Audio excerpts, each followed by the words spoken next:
Hello there, welcome back to the channel. And there is a sci-fi trope we've all encountered. We all probably kind of love it, but it does reoccur. Now, I covered something similar to this on my channel a few years ago with what I called the Warrior Race series, which touched on this, which was that every sci-fi series seems to have its quote-unquote brute character, sort of its cliched warrior, its noble fighter. It's Teal'c in Stargate, or Worf in Star Trek, a sort of, hulking, noble warrior type.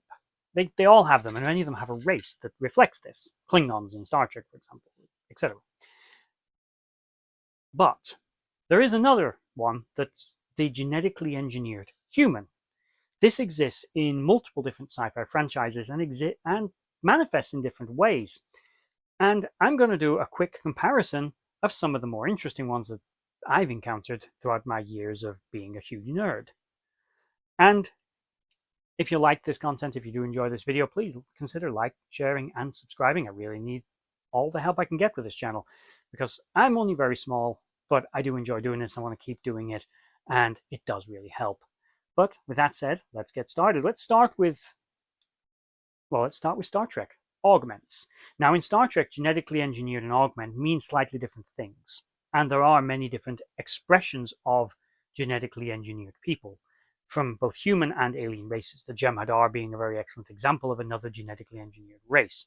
But there are multiple examples of genetically engineered or augmented humans, cloned human races, as well as other such expressions. Specifically, though, we want to talk about the augments. This is people like Khan Noonien Singh and others like him. These are relics from the eugenics wars in Earth's history. 20th century and 21st century bioengineering and augmentation. Now, what the difference between an augment and a genetically engineered person is a bit vague, and often they overlap. But Dr. Julian Bashir is an example of a genetically engineered human. He was a baseline human, born normal, and then was given genetic modifications. Augments were never born normal. They were always superhuman. These traits manifest with having twice human reflexes, twice the average intelligence, 5 times the average strength, greater durability, greater resilience, greater immune system, generally no degenerative or other diseases within their biology, so they don't run greater risks of heart disease or neurological diseases like Alzheimer's. Basically, they are as perfect an expression of human as they can make. This does come with a super ego, however, which resulted in the eugenics wars.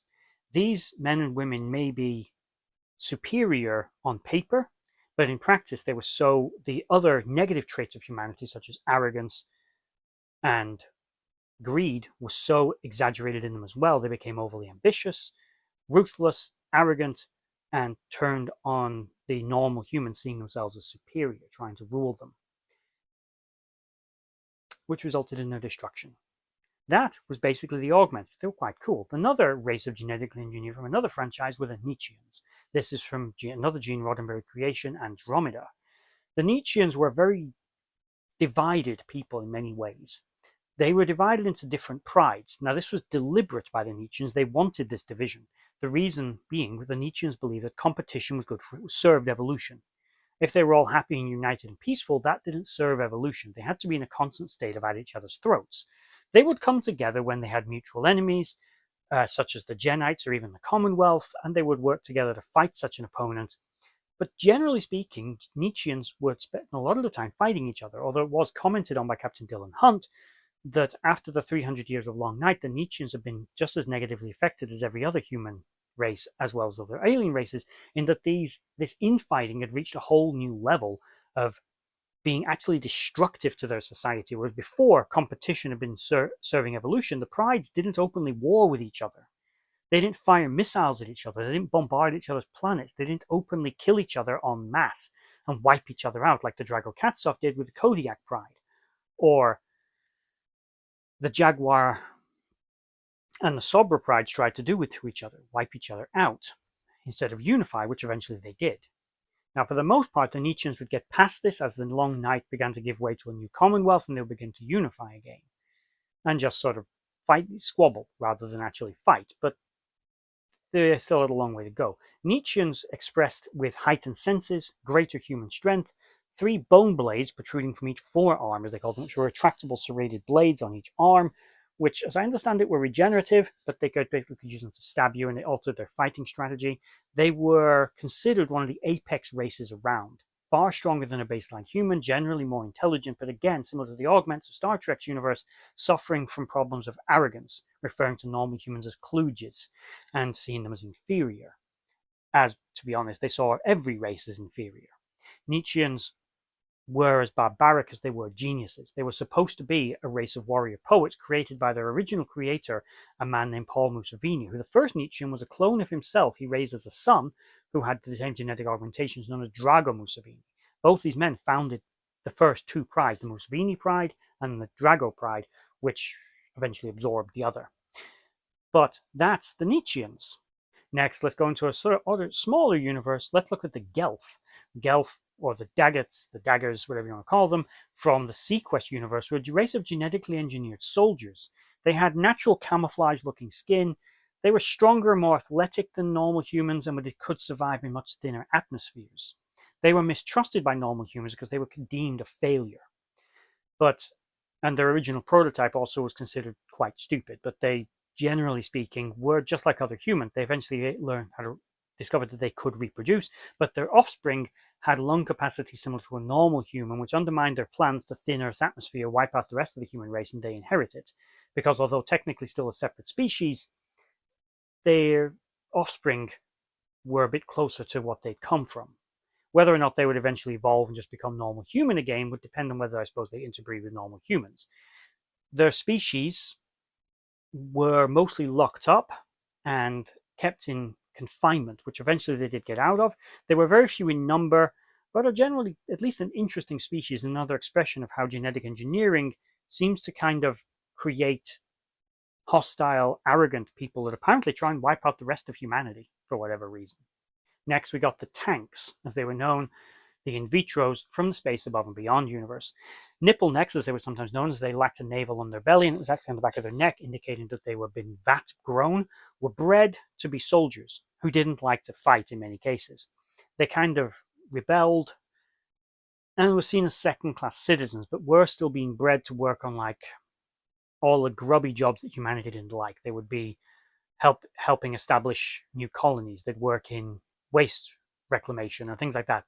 Some became soldiers, but usually only when they're forced to be. They were seen as kind of cowardly by the rest of the humans because these were bred to be soldiers to fight against, machines and other enemies of humanity, but instead refused to fight.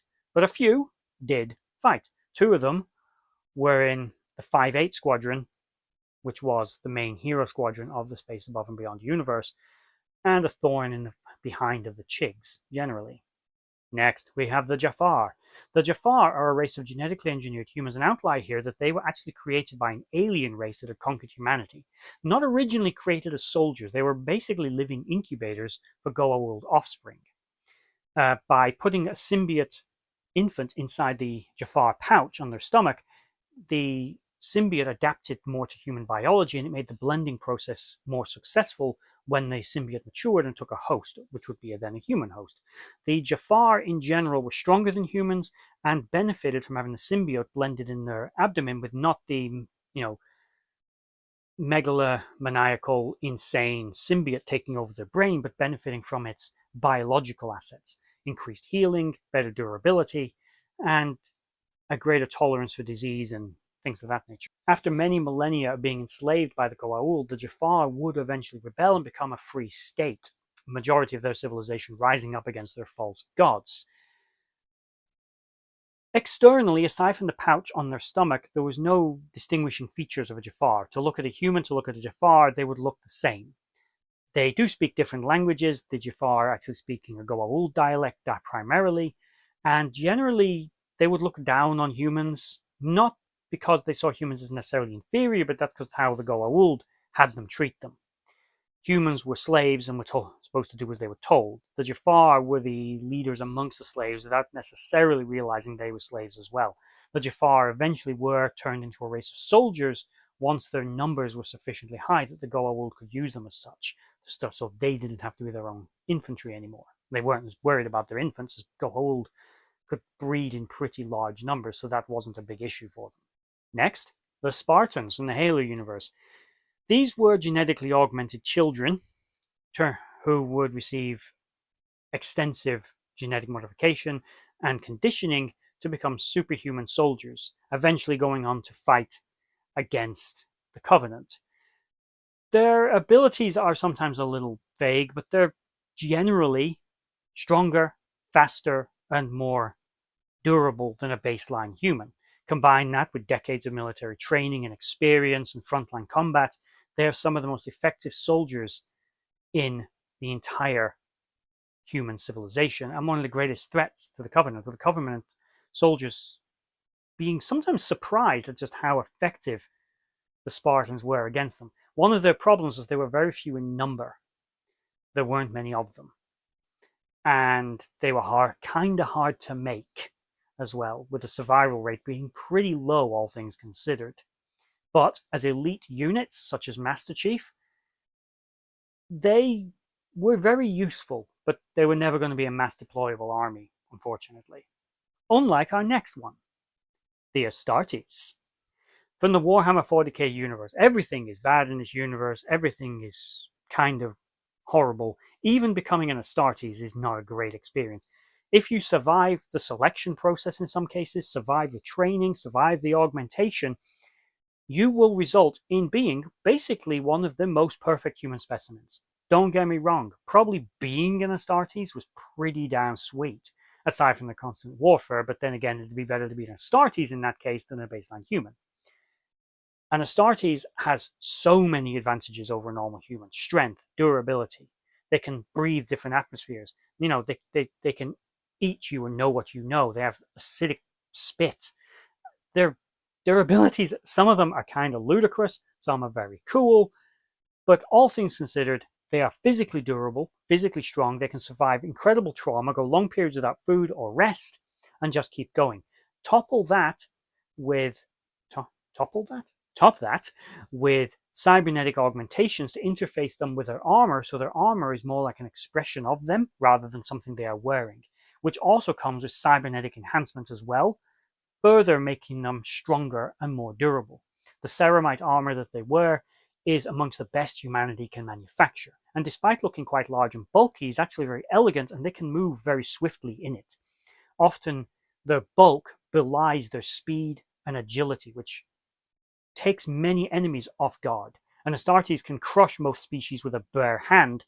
This is not only their own strength, but also with the strength of their suit. If the suit was ever to lose power without being cybernetically, electronically assisted to move, they can still move it. They'll just kind of be slower. That's how strong they are.